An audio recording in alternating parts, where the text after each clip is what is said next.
आता है splitting the middle term. Splitting का मतलब क्या होता है, किसी को भी दो चीजों में डिवाइड करना, ठीक है ना, स्प्लिट कर देना। लाइक आपका 6 है, आप 6 को लिख सकते हो कि 2+3 या फिर कोई भी एक चीज है उसको दो चीजों में स्प्लिट करना, उसको स्प्लिट बोलते हैं, ठीक, तोड़ना दो चीजों में। इसका यूज कहाँ पे होता है?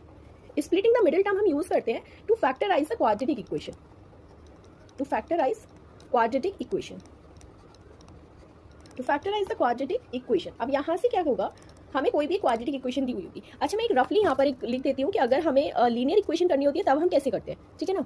एक लीनियर इक्वेशन का चलो बाद में लेते हैं एग्जांपल, पहले क्वाड्रेटिक ही कर लेते हैं, स्प्लिट कर लेते हैं मिडिल टर्म। अगर कोई हमें एग्जांपल दिया हुआ है कि फैक्टराइज, और क्वाड्रेटिक इक्वेशन ही होगी, ठीक है ना, क्योंकि ये हम उसी के लिए यूज करेंगे। फैक्टराइज करना है हमें 6x² + 17x + 5, ठीक है। तो यहाँ से क्या करेंगे, सबसे पहले आप फाइंड करोगे कोफिशिएंट ऑफ x, यहाँ पर क्या है,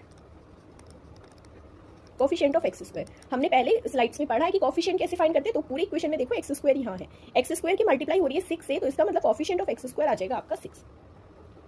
वैसे ही अब आपको इसका कांस्टेंट टर्म देखना है। कांस्टेंट टर्म क्या है, कांस्टेंट टर्म वो है आपका 5, तो यहाँ पे लिखोगे 5। हमें दो नंबर मिल गए 6 और 5। 6 और 5 को हमें मल्टीप्लाई करके एक नंबर लेके आना है जो मिला हमें 30, ठीक है। अब 30 को हमें दो ऐसे नंबर्स में स्प्लिट करना है। क्या करना है, स्प्लिट करना है, और स्प्लिट ऐसे करना चाहिए कि इन दोनों नंबर का सम या फिर डिफरेंस किसके इक्वल हो, कोफिशिएंट ऑफ x जो आपका 17 है, प्लस का 17 है तो मैंने 17 लिख दिया, ठीक है। सो 30 हमें पता है कि 15 2 30 होता है, तो मैं इसको लिख देती हूँ क्योंकि हमें प्लस माइनस अभी हमने दोनों यूज करे, तो हमें पता है कि 15 + 2 क्या होगा 17, और सेम पता है कि 15 × 2 होता है 30, ठीक है ना।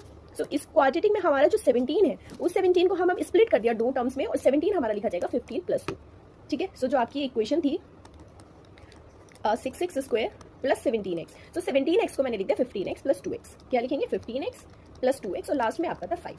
अब नेक्स्ट क्या करना है आपको, इन दोनों टर्म्स में से एक कुछ कॉमन लेना है, जितना भी कुछ कॉमन होगा वो कॉमन लेना है। सो अभी आप देख सकते हो कि 3 2 होता है 6 और 3 5 होता है 15, ठीक है ना। सो इट मीन्स हम 3 कॉमन ले सकते हैं यहाँ से, सो 3 कॉमन ले लिया। ये आपका x² है और ये x है, सो x² और x में क्या कॉमन ले सकते हैं, x। So it mean 3x आपका कॉमन आ जाएगा पहले दो टर्म्स में से, जैसे कॉमन आएगा। सो 3 2 6 होता है, सो यहाँ पर 2 लिखेंगे। x² में से x कॉमन ले लिया तो एक x बचेगा, प्लस का साइन एज इट इज लिखेंगे। अब 15 में से 3 कॉमन ले लिया, सो 3 5 15 होता है, और x को तो हमने कॉमन ले लिया तो आपको मिला 2x + 5। अभी आप यहाँ पे नोटिस करोगे कि 2x और 5 में कुछ कॉमन नहीं है रेदर देन 1, तो यहाँ पे सिर्फ 1 लिख लो, ठीक है ना। और 2x का 2x एज इट इज आ जाएगा, प्लस 5 आ जाएगा।